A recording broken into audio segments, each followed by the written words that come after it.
Mga ka-sound, no? Magandang araw, no?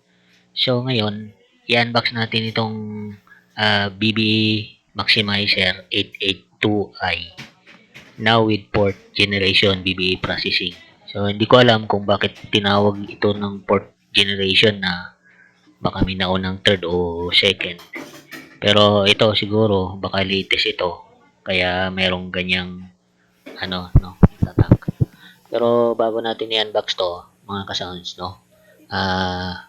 Alam niyo ba kahit gaano kalakas ang amplifier nyo at gaano kalaki ang speaker nyo, kung sabog ang tunog, talo ka pa rin sa Battle of the Sound. Pero ito ang sikreto ng maraming mga no, may mobile sound system o mini sound, no.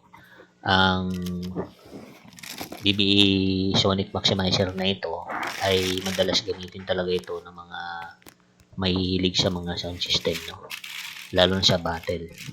Pero clone lang ito, pero tingnan natin kung sulit ba ang pera dito. Samahan nyo ako i-unbox ito. So ito pala mga ka-sound, no. Ang presyo nito sa Raon ay 2.5, pero yung una ko kasing pinagtanungan, yung binibilang ko talaga ng mga speaker, mahal sa kanila, no, maabot ng 5,000 plus. So nag-ikot-ikot ako at doon ako pumunta ulit sa binilan ko ng exciter, kaya nakuha ko ito ng 1525. So ngayon samahan nyo ako i-unbox ito. So gaya ng ibang mga processor, mayroon siyang XLR in tsaka out, no. Tapos may TRS. Kung wala kayong XLR, pwede nyo gamitin yung TRS. Sa front panel niya, meron siyang switch, no. Yan. Tapos yung sa left niya, yan yung sa low, no. Tapos yung sa kanan na yan, parehong kanan sa kabila, yan ay sa high process niya. Tapos yung switch yan, BBE. So hindi ko lang alam kung ano ang pinagkaiba sa mga naunang BBE Maximizer. So basta yan ang nakalagay doon, kaya ko binili dahil nga sabi niyo daw yan bago, fourth generation. So ito naman sa likod niya, hindi siya kagaya ng exciter na mayroong nakaiwalay na power cord. Ito may output din sa channel B, no. May input tsaka output. TRS niya may input tsaka output din, no, channel. So yan lang. So ito nga, no, yung channel B na yan tsaka yung TRS niya na yan, no. May fuse din pala ito sa likod, ano. Ayan sa niya, may fuse yan. Yan, tapos BBE yan, USA, no. Yan, no, assembled in USA, California, Sound Inc. Mobile part. So yan, baka talagang yan sa US ang nito, technology, no. Yan, may fuse siya, yan, fuse yata yan, fuse nga. So yan, no, mga ka-sound, no. Pero ano ba talaga ang gamit nitong BBE Sonic Maximizer, no. Simple lang, inaayos nito ang timing ng low at mid high, no. Alam niyo kung tunog na parang malabo, sabog, o parang nakabalot sa kumot, kapag dumaan sa maximizer, biglang nagiging maluto yung high, buo yung mid, at suntok sa dibdib yung bass. Para siyang magic knob, no. Pag in-engage mo na itong kanyang yung switch niya doon sa gitna, at saka yung knob niya na dalawa, kabila at kanan, hindi lang niya nilalakasan ng power, no, pero pinapalinaw niya ang buong system. Ngayon, bakit sikat siya sa mga Battle of the Sound, no?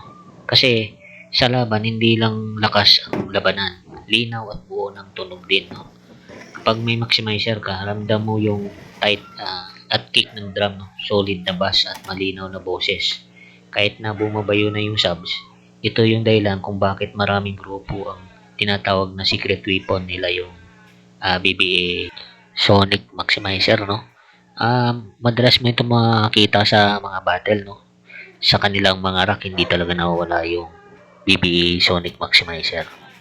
So laging kasama yan sa battle, no, yung mixer niya, yung maximizer, no, equalizer, crossover, saka siyempre karamihan dyan yung power amplifier, no. So Kung curious kayo kung sulit ba talaga itong clone lang na ito, samahan niyo ako, isa-sound test natin 'to para malaman natin kung sayang bang pera o sulit naman siya. Bago tayo mag-setup 'no, i-comment niyo naman kung, comment niyo sa baba kung may ginagamit kayo na original nito na BB Maximizer para malaman ko rin kung ano talaga ang pinagkaiba ng original na BB Sonic Maximizer sa clone lang 'no. Wala tayong budget sa original nito kaya itong clone ang nabili ko. Kaya samahan niyo ako para sound check ito 'no. So ito pala mayroon din siyang bago ko makalimutan, may manual din siya sa loob ng box niya. No? So sa mga mahilig sa sound, huwag niyong kalimutan mag-like, share at subscribe no. Dito sa channel natin, hindi lang lakas ang labanan.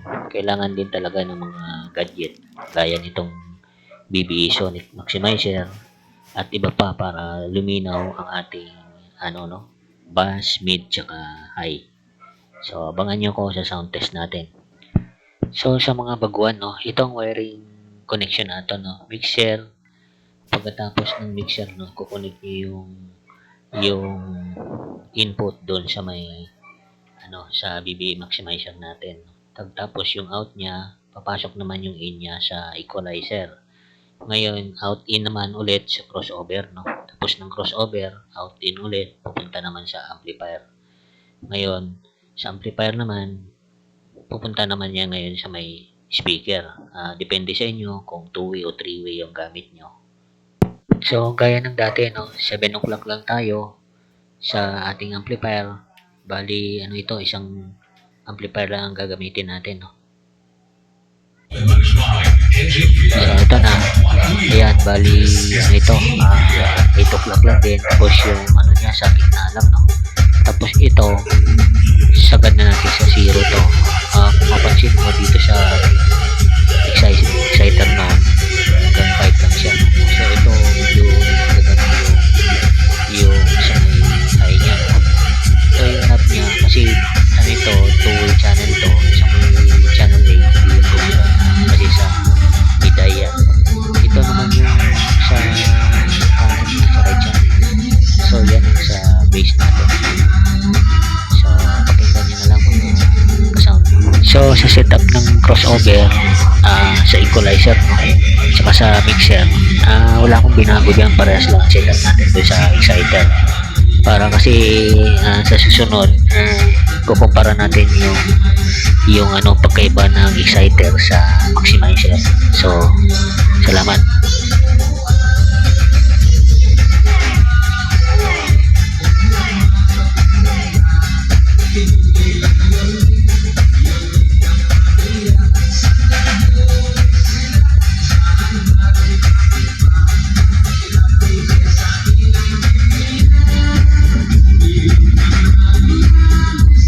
Ito yung knob nito ng bass niya, yan.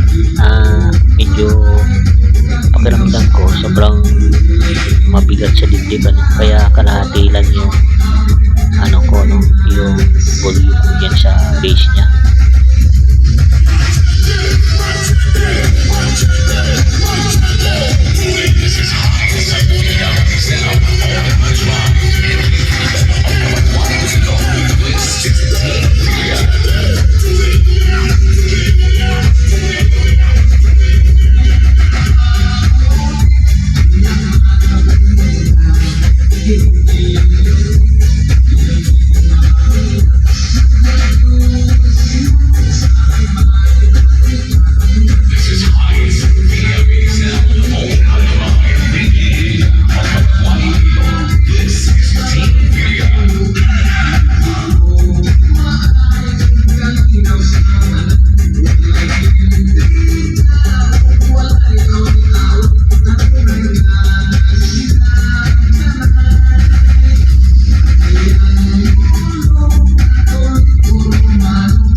So ito pala yung box natin, no. Yung puti na yan, yan yung base atomic yan, no. Kaya sa baba naman yung puti, base din yan na crown na jackhammer, no. 700 watts. Tapos sa taas, basta atomic yan, nuclear, at saka sa baba, puro crown yan. Pinag-iwalay ko sila para madali ko matandaan.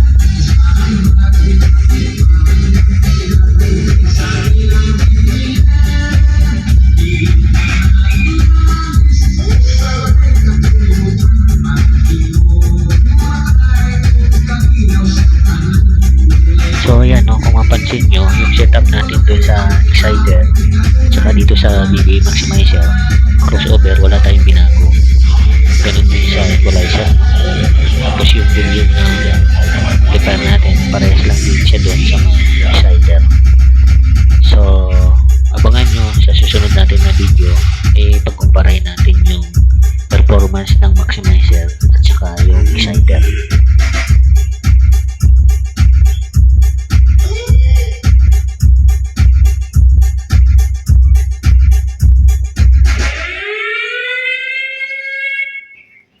Heinz William MIDI sound. Barrel mix activated. Heinz William MIDI sound. Okay, let's go.